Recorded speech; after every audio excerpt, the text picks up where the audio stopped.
un factor, un estudio muy interesante que tiene Guillermo Torres Quirós. Guillermo Torres Quirós, estás, gracias, buenas tardes por venir, Guillermo, director de Saber Votar, porque el estudio que hicieron es sobre cómo votaron los mexicanos, no, es sobre la conducta de los mexicanos. El comportamiento. El comportamiento. Y también un poco sobre los distintos grupos, digamos, cómo votaron por ingresos económicos, por... a ver, venga, pues. Por ejemplo, a ver, te lo puedo resumir muy bien así, Joaquín. A ver. Entre menos ingresos, más voto a Morena. Entre más grandes de edad, voto a Morena. Los hombres votaron por Morena.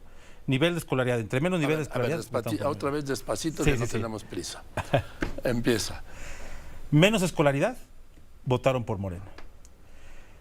Los hombres, en su mayoría, votaron por Morena. Los de menores ingresos votaron por Morena. Es decir, lo que vimos en el electorado fue un comportamiento muy claro acerca de un nivel socioeconómico que sí fue muy claro en su forma de votar. Pero tenemos un descubrimiento interesante, y había un voto oculto, que algunos le llamaban la espiral del silencio y otros le llamaban la gran sorpresa. Esa gran sorpresa es una clase media baja que votó por Morena, votó por Claudia Sheinbaum, y nunca lo dijo porque les daba pena, les daba vergüenza. ¿Por qué?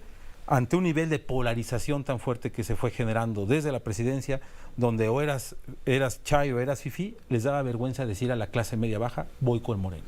Ese fue el voto oculto que fuimos nosotros encontrando en nuestro estudio. ¿Qué más? Encontramos también, por ejemplo, este caso de los hombres. ¿Por qué los hombres votaron más por Claudia Sheinbaum que por Xóchitl Gálvez? Porque atrás de ella veían a un hombre, al presidente López Obrador. Y el descubrimiento, que no se me hace que sea así, que sea algo nuevo, pero que es importante, 7 de cada 10 beneficiarios de programas sociales votaron por Morena.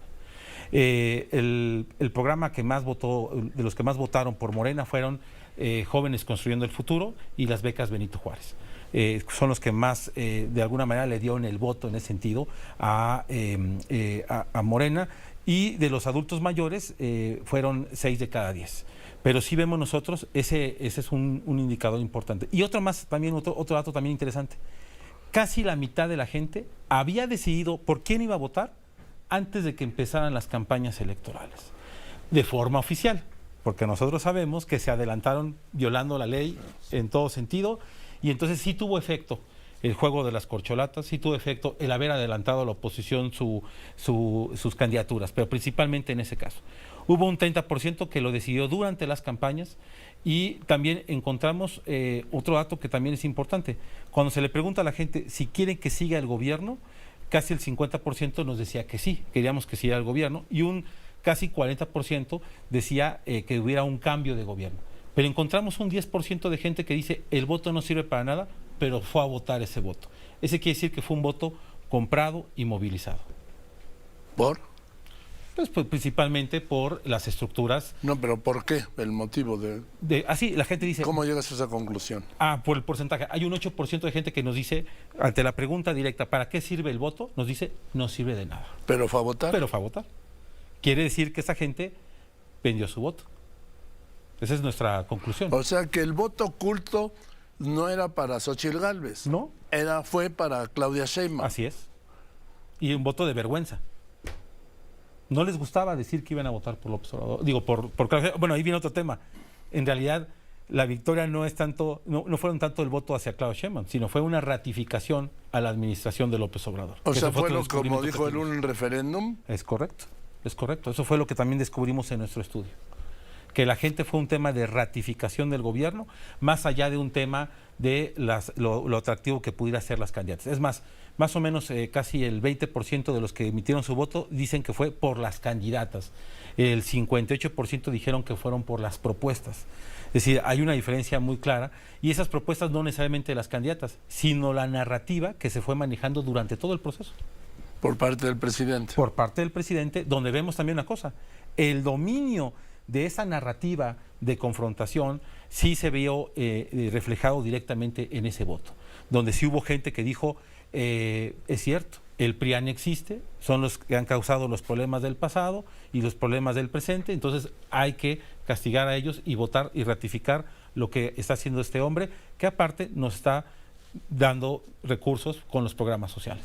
Y aparte, según bien tus cifras, tiene un reconocimiento del 70 o 70. 71%, que ese es interesante porque esta la hicimos con parámetro, que somos asociados, la hicimos el día de la encuesta de salida. Antes habíamos tenido nosotros otros estudios donde decían que era el 60% de aprobación, es decir, todavía el día de la elección había más aprobación presidencial y que coincide con los resultados. Si vemos los resultados preliminares, 60% para Morena y sus aliados y un 40% para la oposición, dividido entre los 30 de Xochitl y los 10 de Álvarez Maínez. Otro dato que también encontramos sobre el tema de los bloques de edad y de los distintos grupos. Los que más votaron, los primer votantes, los de 18, 19 años, votaron en su mayoría por Álvarez Maínez, por el Movimiento Ciudadano. Si el efecto de la canción sí se vio reflejado en el primer votante. Conforme van avanzando los bloques de edad, va dándose un voto mayoritario, en ese caso hacia Morena, llegando a los mayores de 60 años con un casi 70% de voto hacia Morena. La generación que más votó por Xochitl Gálvez fue la generación X, ¿no?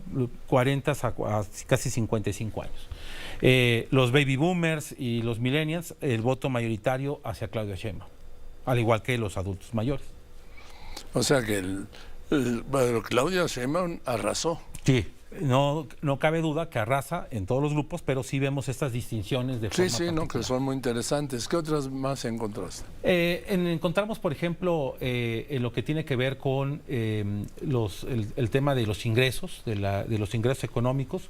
Sí vemos que obviamente la clase más baja fue la que fue mayoritaria, y conforme va subiendo el nivel de ingreso económico, el voto se va difuminando para Morena y va aumentando para el tema de la oposición. Y el otro es el de la escolaridad. La gente con menor escolaridad, primaria, secundaria, preparatoria, contundente el triunfo hacia Claudia Sheinbaum. Y a partir de licenciatura, maestría o algo más, la oposición se lleva el mayor número. Pero en el tramo entre preparatoria y la licenciatura, el tramo universitario. Ese tramo está dividido, pero sí hay un bloque un poco más hacia la oposición que hacia Morena. Lo que sí es que es muy contundente en el tema de la educación básica, primaria, secundaria y preparatoria. Esos tres es contundente el triunfo de Morena. Bueno, no votan los de primaria y secundaria. Sí. No, me refiero de estudios. De estudios, esos estudios que tenían, los que tienen la más primaria, ese fue súper contundente, en secundaria igual, entonces es muy parecido, que es arriba del 60%, donde se da ese dato en particular. ¿Qué otras cosas encontraron? Por ejemplo, el tema de sobre si influyen o no, por ejemplo, los debates y las campañas electorales. Para el 53% de la gente sí influyen los debates, influye el desarrollo de la campaña. ¿Qué vimos nosotros? Una campaña en el tiempo legal que no prendió, que no entusiasmó, porque hubo un desgaste, el desgaste de haber empezado tanto tiempo. Y eso se notó en el reflejo principal del desarrollo de los últimos 60 días. Y donde también encontramos algo curioso fue en el caso del Congreso, donde ahí, por ejemplo, la identidad partidista es un 40% de la identidad hacia el tema Morena, PRI y PAN muy parecidos, 11-13% de identidad, la identidad hacia el Verde, hacia el PT es inexistente, también hacia el tema del PRD, y hay un 15% de gente que no se identifica con ningún partido y que votaron por Morena. Eso es de los también datos interesantes. Es decir, los apartidistas decidieron votar por Claudia Sheinbaum, y encontramos un voto oculto mucho mayor en el caso del Congreso que en el caso de la Presidencia de la República. En la Presidencia de la República el voto oculto era del 16% y era del 22% en el tema del Congreso. ¿Qué significa esto? Que también significa el voto de vergüenza que tenía la clase media, pero también encontramos ahí que la gente hizo el efecto de voto cascada, ¿no? Es decir, votó todo de forma pareja, no hubo una distinción, salvo casos particulares, ¿no? Hemos visto el comportamiento de Jalisco, donde hubo diferencia en esa elección de gobernador con cargos locales, o el caso de Nuevo León, donde también hubo diferencia en los cargos locales. Pero prácticamente en la mayor parte del país se reflejó ese mismo efecto del voto cascada. Incluso lo vemos en lugares donde había una fortaleza de la oposición, llámese el caso de Guanajuato, donde pierden casi todos los cargos federales, y lo vemos en el caso de Yucatán.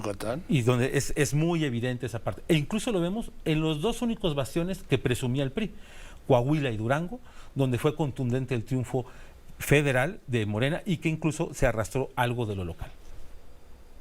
Pues qué datos tan interesantes. ¿Tienes algún otro que no me hayas dado?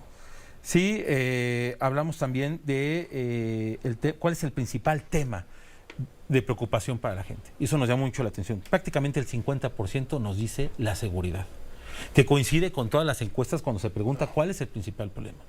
Y aquí lo interesante es que la gente, el elector, no lo tomó como un referente al momento de votar. Es decir, la gente dice, el principal problema es la seguridad, un 50%, en un segundo lugar está la corrupción, 13.5%, y la economía en un 12.3%. Pero no influyeron esos temas al momento de la definición del voto. Otro dato que también importante sobre la parte de cómo acudió el elector, el 95-96% dice acudió de manera personal, es decir, con familiares o solitos acudieron a la urna y no fueron llevados por alguien más. Los que fueron llevados o ayudados por otros prácticamente representa el 1%.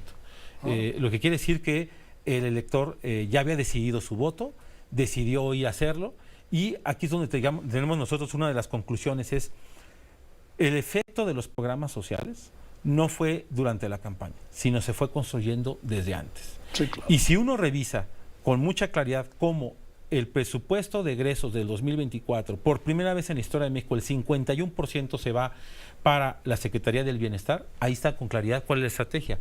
Si uno ve que a partir del 2021, 2022, perdón, a partir de 2022, 2023 y 2024, hubo un aumento cada año de 100,000 millones de pesos en la Secretaría del Bienestar, donde el 54% de los gastos de la Secretaría del Bienestar se van al programa de pensión a adultos mayores.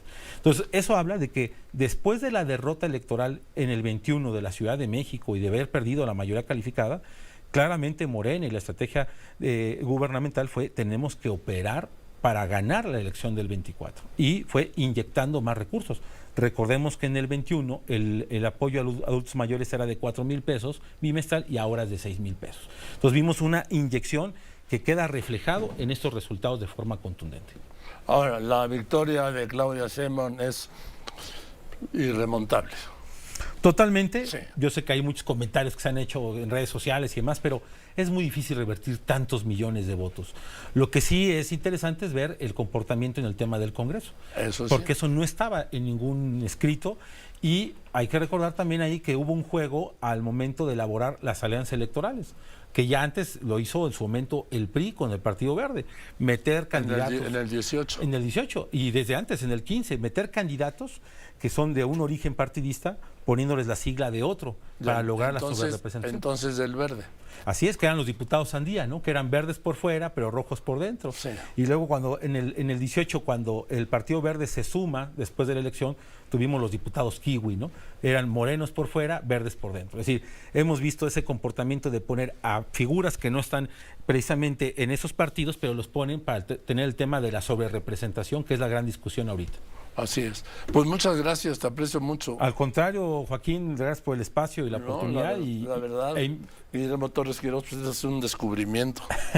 E invitarlos a que visiten sabervotar.mx. Es una plataforma que desde hace 8 años existe, en la que pueden visitar los perfiles de todos los candidatos, de todos los cargos de elección popular, su evaluación sobre 10 temas de interés general mediante 29 preguntas con respuestas binarias, sí o no. Ahí sí hicimos la evaluación y ahí tenemos los resultados de esas evaluaciones que hicimos, y ahora les vamos a dar seguimiento a todos estos. Pues qué bueno, saber.com. ¿Sabervotar? Sabervotar.mx. Sabervotar.mx. A ver, entonces, sabervotar.mx. Así es, Joaquín. Gracias. Al contrario. Muchas gracias, Guillermo Torres, sí, muy interesante, te aprecio mucho.